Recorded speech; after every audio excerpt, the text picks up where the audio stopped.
नमस्कार साथियों, YouTube के चैनल आकांक्षा एजू करियर पर मैं विनय कुमार तिवारी आपका हार्दिक स्वागत और अभिनंदन करता हूं। जैसा कि आप सभी जानते हैं कि एसएससी ने एकदम ताजा तरीन भर्ती निकाली है एमटीएस और हवलदारों की, जो कि संख्या में 11,000 है। तो आइए तुरंत देख लेते हैं जल्दी जल्दी कि क्या क्या क्राइटेरिया है भर्ती का, कब शुरुआत हो गई है भर्ती, कब इसकी आखिरी डेट है, और जल्दी से अपने काम को पूरा करते हैं। तो आइए चलिए आगे बढ़ा जाए। तो दोस्तों, एसएससी ने नोटिफाई किया है मल्टीटास्किंग स्टाफ नॉन टेक्निकल और हवलदारों की भर्ती को, जो कि साल 2022 के लिए है। अगर आप इसको ध्यान से देखें तो ये भर्ती 18 जनवरी 2023 को फॉर्म भरने स्टार्ट हुए हैं और इसकी आखिरी डेट है 17 फरवरी 2023।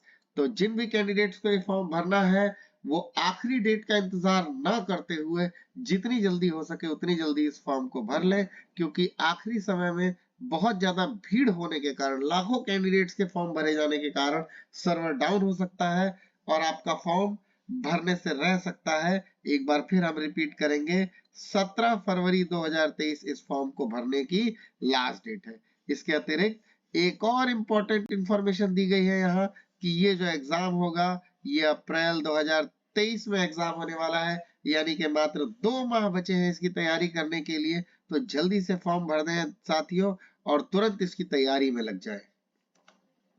आइए वैकेंसीज की चर्चा करते हैं। तो जैसा कि एसएससी ने दिया है कि एमटीएस की टोटल वैकेंसीज जो है वो 10,880 अप्रोक्सीमेट वैकेंसीज है और हवलदार की जो वैकेंसीज है वो 529 है। यहाँ अगर आप देखेंगे तो एमटीएस 2 एज ग्रुप में भर्ती हो रहे हैं, 18 से 25 और 18 से 27। इसके अतिरिक्त हवलदार जो सीबीआईसी में और सीबीएन में होने वाले हैं भर्ती, उनकी भी टोटल वैकेंसियां दी गई हैं। तो यहाँ जब टोटल देखा जाता है तो 12,523 वैकेंसियां इस बार एसएससी ने निकाली है। आइए जल्दी जल्दी एलिजिबिलिटी क्राइटेरिया पे एक नजर डाल लेते हैं। तो nationality, Indian citizens, Nepali citizens और भूटान के सिटीजन्स एलिजिबल हैं इस फॉर्म को भरने के लिए। एज लिमिट क्राइटेरिया में 2 क्राइटेरिया है, एक क्राइटेरिया 18 से 25 और एक 18 से 27 का है। तो यहाँ पे तारीखें मेंशन है, आप देख लें कि अगर इन 2 तारीखों के बीच आपका जन्म तिथि आती है तो आप ये फॉर्म भरने के लिए एलिजिबल है। तो अगर आपकी उम्र 18 के पार है और 27 से पहले है तो निश्चित तौर पे आप इसको भर सकते हैं। उसके बाद एजुकेशनल क्वालिफिकेशन को देखते हैं तो मात्र 10वीं पास एग्जामिनेशन चाहिए इनको, 10वीं पास कैंडिडेट चाहिए एमटीएस बनने के लिए या हवलदार बनने के लिए। इसके अलावा एक और क्राइटेरिया है जो इसमें शायद दिया नहीं गया है, वो है आईटीआई। अगर आपने आईटीआई पास की है तो भी आप इस परीक्षा को भर सकते हैं। दोस्तों, इसके अलावा एप्लीकेबल फीस जो है वो है 100 रुपए की मात्र, और वुमेन कैंडिडेट्स के लिए कोई फीस नहीं है। SC, ST, persons with disability, ex serviceman, ये सभी जो लोग हैं जो कि रिजर्वेशन के लिए एलिजिबल है, उनसे एसएससी किसी भी फीस की उम्मीद नहीं करता है। उसके बाद एसएससी ने इस बार एक बहुत बड़ा बदलाव किया है, बिल्कुल सीजीएल, सीएचएसएल की तर्ज पर इन्होंने एमटीएस के एग्जाम में भी भारी फेरबदल किया है।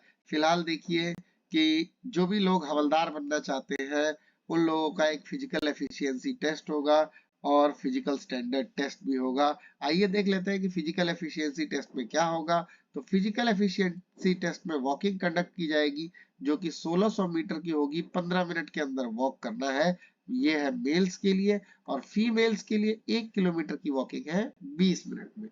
इसके अलावा अगर फिजिकल स्टैंडर्ड टेस्ट की बात की जाए तो मेल्स के लिए हाइट का रिक्वायरमेंट है 157.5 सेंटीमीटर एंड एक्सपेंडेड चेस्ट है 81 सेंटीमीटर, यानी छाती को जब फुलाएंगे तो वो 81 सेंटीमीटर तक पहुंचना चाहिए। और इसके अलावा जो एक्सपेंशन है वो 5 सेंटीमीटर का होना जरूरी है।